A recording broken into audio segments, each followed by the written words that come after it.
She stayed quiet at work for 10 years. Not because she had nothing to say, because silence kept the lights on. The morning the email arrived, it looked ordinary. Company logo. A subject line that sounded like every other update. Quick confirmation needed. She opened it with one hand, while pouring coffee with the other, half listening to the kettle, half thinking about the rent that was due in 5 days. Then she read the last line. Please reply confirming you were present in Thursday's client. She hadn't been in that meeting. She hadn't even been in the building. She had taken her mother to a cardiology appointment and used her last sick hours to do it. She scrolled up and down as if the truth might change. It didn't. The email was addressed to her, copied to her manager, and carbon copied to a generic address she didn't recognize.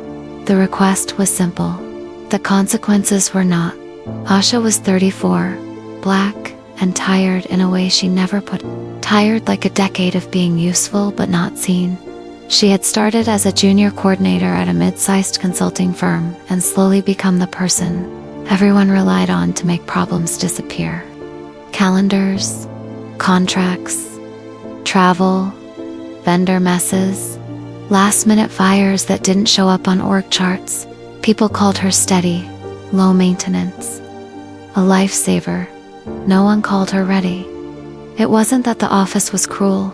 It was smooth, polite, bright lights and cheerful slogans about teamwork. The kind of place where everyone smiled in meetings and then forwarded responsibility to the same handful of people. Asha had learned early that pushing back came with a cost. Matt laughed it off.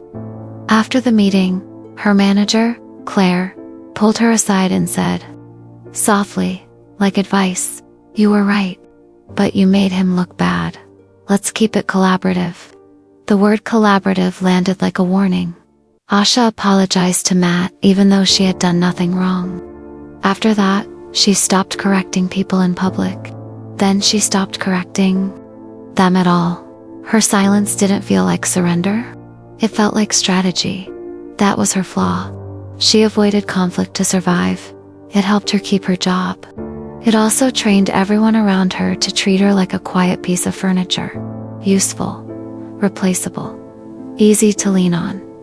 She told herself she could live with that until the email. She hovered over the reply button.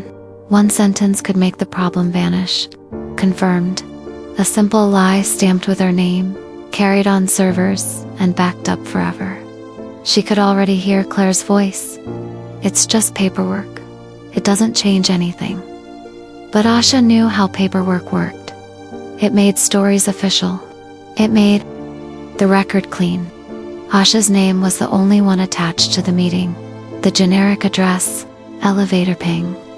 A smell of reheated breakfast drifting from the kitchen area. White blazer, hair pulled back, phone pressed to her ear.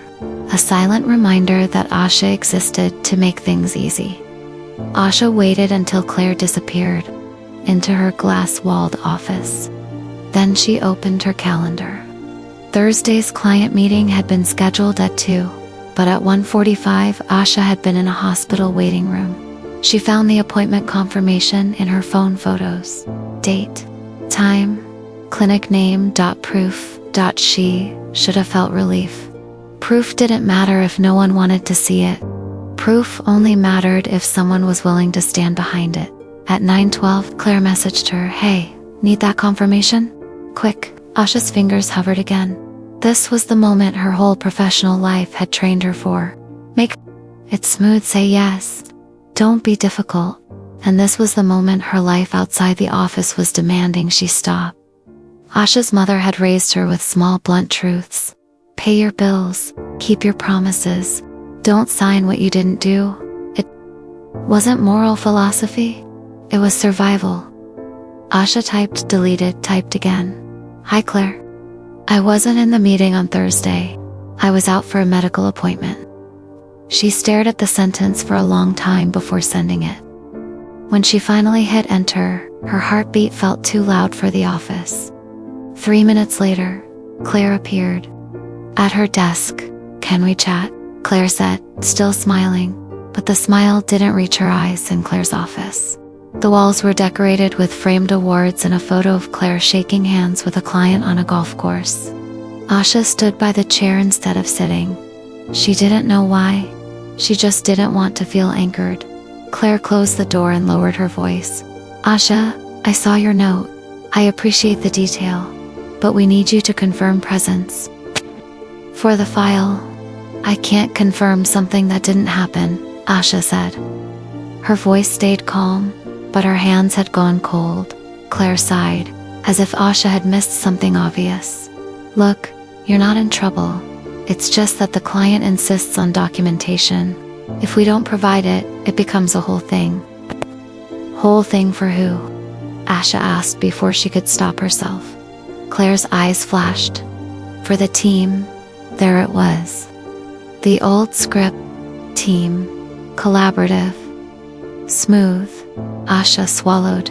She felt the familiar urge to retreat, to smooth it over with a laugh, to say, okay, just this once. That was her mistake point. The moment of avoidance dot in. Her mind, she could already see herself typing confirmed, then going home, then waking up 6 months later to find her name attached to something bigger. A report, a decision, a cost. She had done that before, not with compliance emails, but with small errors she chose not to fight. 2 years ago, a vendor invoice had been padded. Asha noticed. She flagged it to Matt. He told her not to worry. He'd handle it. Let it go. Later, the vendor was quietly changed. The money disappeared into a line item nobody questioned. Asha never asked again. That was her earlier, costly mistake. She had looked away because she wanted peace. Now Claire was asking her to look away again. Asha lifted her chin. I can send proof of where I was, she said, but I can't confirm attendance. Claire's smile returned, careful and thin. If you send proof, you make it a compliance matter. Do you want that? The sentence landed hard. Not a threat exactly, more like a door closing. Asha felt something shift. Not anger, not courage, a tired clarity. Maybe it already is a compliance matter, she said. Claire's eyes narrowed. Asha, be smart. You've done good work here. Don't turn one email into a problem. Asha heard herself answer with a steadiness that surprised her. I'm trying to keep it from becoming a bigger problem later. Claire held her gaze for a long moment. Then she nodded, like a decision had been made somewhere behind her eyes. Fine, she said. Go back to your desk. Asha walked out of the office with her shoulders tight, expecting the floor to tilt. It didn't. People kept typing. A printer kept humming. The world stayed normal, which somehow made her more afraid. At 10:47, another email arrived, this time from a senior partner named Evan Caldwell. White-haired, confident. The kind of man who spoke in boardrooms and never carried his own coffee. Claire tells me there's confusion. Please confirm for the record. This is time sensitive. Asha stared at Evan's signature block, at the confident phone number and the office address, and felt the familiar imbalance of power. It wasn't just Claire now. It was the building. This was where most people gave in. Asha opened the compliance address in the original email and read it again. It had been there the whole time, like a quiet witness. She made her choice. Not loud, not dramatic, just a clean step.